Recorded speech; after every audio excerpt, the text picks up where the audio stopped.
मेरो नाम चाहिँ विनय श्रेष्ठ हो र मैले चाहिँ अहिले वेब अटोमेसनमा चाहिँ काम गरिरहेको छु।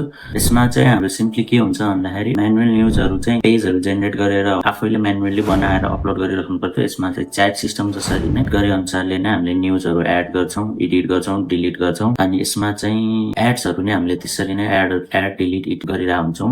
अनि यसमा चाहिँ सिम्पली न्युजहरू एड गर्नको लागि चाहिँ लाइब्रेरीमा गएर एड न्युज गरेर यहाँनिरबाट हामीले न्युजहरू एड गर्छौँ। यसमा एड गर्छौँ, एडिट भन्ने ठाउँमा गएर एडिट गर्न मिल्छ। अनि त्यसपछि ओपन गरेर चाहिँ पढ्न मिल्छ न्युज केको बारेमा त्यो भयो। अनि हाम्रो यसमा चाहिँ प्रोफाइलहरू यो युजर प्रोफाइल देखाइरहेछ। अनि कम्पनीको डिटेलहरू पनि सेम त्यसरी नै एडिट डिलिट गर्न मिल्यो। एड्सहरू पनि त्यसरी नै एड गरिन्छ। चुज अ फाइल गरेर एड गर्यो, डिलिट गर्यो। अनि ई पेपर भनेको चाहिँ न्युज पेपरको लागि भयो। यो पनि त्यो एड डिलिट गर्नु लाइभ साइडमा चाहिँ हाम्रो पेजको साइड देखाउँछ। नर्मलमा चाहिँ बटको टेलिग्राममा आइरहेको मेसेजहरू चाहिँ टेलिग्राममा त्यो देखाउँछ। सेटअपबाट चाहिँ हामीले सेटिङबाट चाहिँ हामीले सेटअपहरू गर्छौँ। अनि सेटअपमा चाहिँ हाम्रो देखाउँछ कनेक्टेड छ कि छैन भनेर। अनि युजर भनेर चाहिँ देखाउँछ। यसमा चाहिँ यो वेब एप्लिकेसनमा कतिवटा युजर छ र त्यसको रोलहरू प्रोफाइल यहाँ देखाउँछ। अनि एक्टिभिटी लगमा चाहिँ कसले के गर्यो भनेर देखाउँछ। सिम्पल एड गर्नको लागि चाहिँ एड न्युज गर्यौँ, केही न्युज लेख्छौँ, एउटा न्युज खोज्छौँ।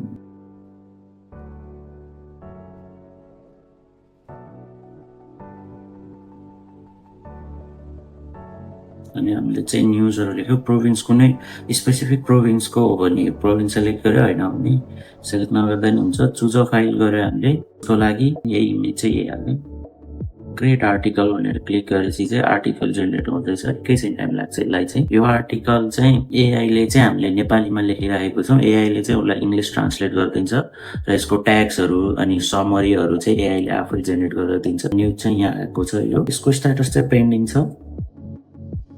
अनि यो चाहिँ एकचोटि स्ट्याटस पेन्डिङ हुन्छ र जेनेरेट गरिसकेपछि पेज चाहिँ स्ट्याटस चाहिँ डिप्लोयमा चेन्ज हुन्छ। यदि हामीले यसलाई एडिट गर्यो भने यो न्युजलाई यसको स्ट्याटस पनि चेन्ज हुन्छ। यसमा हामीले चेन्ज गरेर इमेज चुज गरौँ। एउटा एडिट गरेर इमेज लेख्यो हामीले।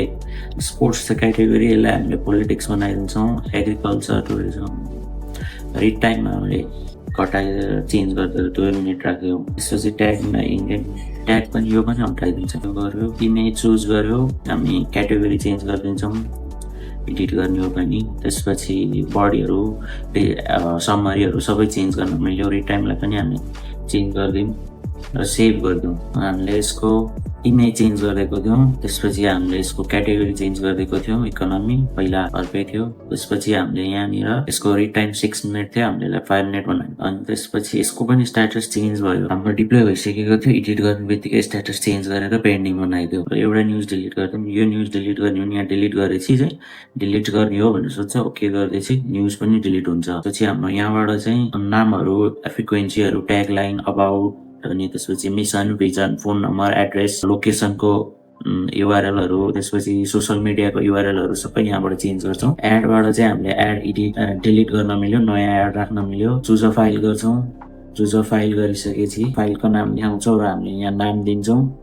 नाम दिएर अपलोड गर्दैछ चाहिँ देखाउँछ। अपलोड गरिदियो, अपलोड हुँदैछ, एकैछिन टाइम लाग्छ। यो एड हुने चाहिँ हामी नेक्स्टमा जान्छौँ। नेक्स्ट भनेको चाहिँ ई पेपरवाला हो।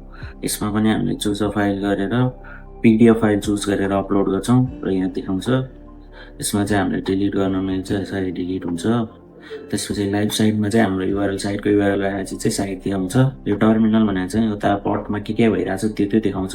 सेटअपमा चाहिँ हाम्रो सेटअप छ कि छैन, कनेक्टेड छ छैन देखाउने। सेटिङमा गएर हामीले डाटाबेसको, ड्राइभको, अनि त्यसपछि एआईको एपिआईहरू, टेलिग्रामको एपिआईहरू राख्छौँ। युजर भनेको युजरको लिस्टहरू देखाउँछ र एक्टिभिटी लग भनेको युजरको एक्टिभिटी के गरिरहेछ त्यही देखाउँछ। हामीले एउटा न्युजलाई डिलिट गर्यौँ, त्यसपछि एउटा न्युज एडिट गर्यौँ, एउटा न्युज क्रिएट गर्यौँ। एड गरेको थियो एक्सट्रिमको एकचोटि फेरि रिफ्रेस गरिदिनु। हाम्रो सेम एड चाहिँ एड भएको छ।